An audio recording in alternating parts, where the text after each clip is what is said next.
It's only days away from inauguration. What's your views on Trump? He's very big on, he said he would end the Russian-Ukraine war within a day. I think he's already accepted, I saw today or yesterday, that his administration is accepting that it could take some months to reach a peace deal. Will Trump be able to reach a peace deal? And do you think it's going to be better for the world? I can refer you to the words of President Vladimir Putin. He said, stop supplying weapons and cash to the Zelensky regime, and the war will be over in 60 days. That's Putin's position. So all Trump has to do is turn off the tap. All he has to do on the 20th of January in his inauguration speech is say, my administration will no longer fund Zelensky's regime. That's all he's got to do. Just cut the money, stop the flow of weapons and money. Cut the flow of missiles, HIMARS missiles, ATACMS missiles. Cut the satellite intelligence, which Ukraine receives from NATO. Cut off Starlink. Trump's mate Elon Musk can cut Starlink to Ukraine. Maybe the Ukrainians would be blind. They wouldn't know where they are. And the Russians will do the rest. Just stop the weapons, stop supplying, stop the proxy war, and the conflict will sort itself out. As Putin said, within 60 days, there'll be peace. All Russia wants to do, Russia doesn't want to enslave anyone. As Russian Foreign Minister Sergei Lavrov said last week, it was never about a land grab. It was about a people grab. It was about protecting people. Russia doesn't need more land. We have enough land. Russia has the most land in the world, more than enough land. Can't even colonize and look after the land that Russia has currently, right? Russia, what is it, 5 or 6 time zones worth of land, right? I might have to fact check that. I could be wrong. But the point is, Russia's got plenty of land, and it's about protecting the people. Now, Russia has shown that it's committed. It's even willing to sacrifice its own men, its own people, to protect other Russians living in those cities, which are being fought for now.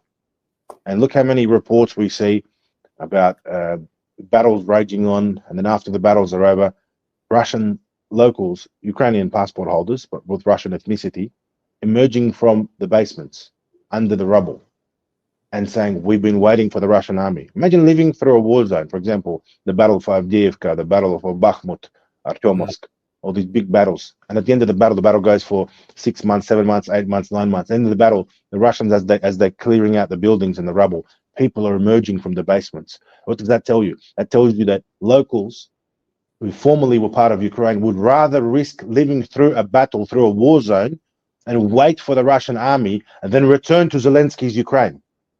What a wake-up call. What an eye-opener for the West. Russia is righteous in its special military operation. It is. It's done the right thing.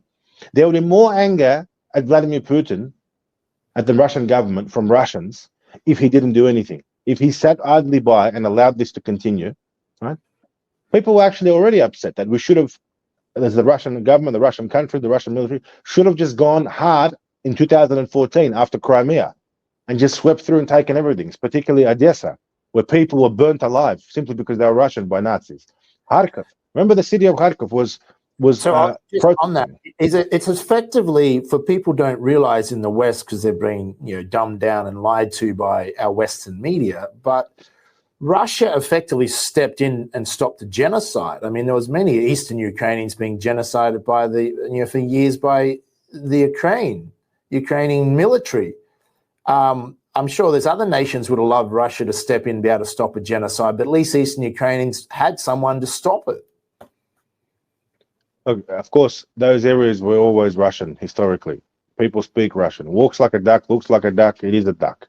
Right? If someone speaks Russian, they are wearing a St. George's ribbon, they're Russian Orthodox faith, they've got Russian names, Russian DNA. Why wouldn't Russia protect them? It would be unusual for Russia as a great power not to protect its people who are being massacred by Western Ukrainian Nazis, right? And that's simple as that. That's why Russia's mission, Russia's ongoing special operation is a righteous one. And if you've been awake and red-pilled, if you've been watching this and you've realized from the very start that Russia is the good guy and NATO is actually the aggressor, NATO is the bad guy, congratulations, you're on the right side of history. You got it right on COVID, you got it right on Russia, and what can I say? Once this conflict is over, hopefully it's over soon. Hopefully Trump and Putin make a deal. Hopefully they shake hands like gentlemen and they leave Zelensky out in the cold and it's all over.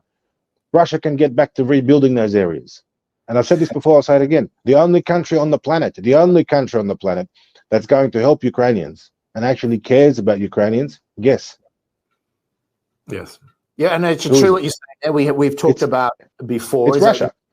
Look at Mariupol as an example of a city. People can go on, online now and look up Mariupol and see how rapidly Russia has rebuilt and redeveloped and even given many Ukrainians free housing, brand new housing.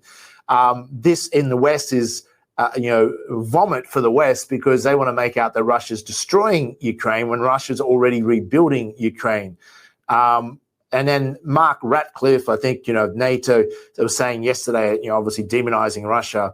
But Ukraine will have to concede some territories, but the idea also that Russia will take over all the Ukraine, they're just not going to be able to. But once again, this is just nonsense speak because Russia, as you said as well, doesn't want Western Ukraine, doesn't want to take over all the Ukraine. Who wants to deal with that headache?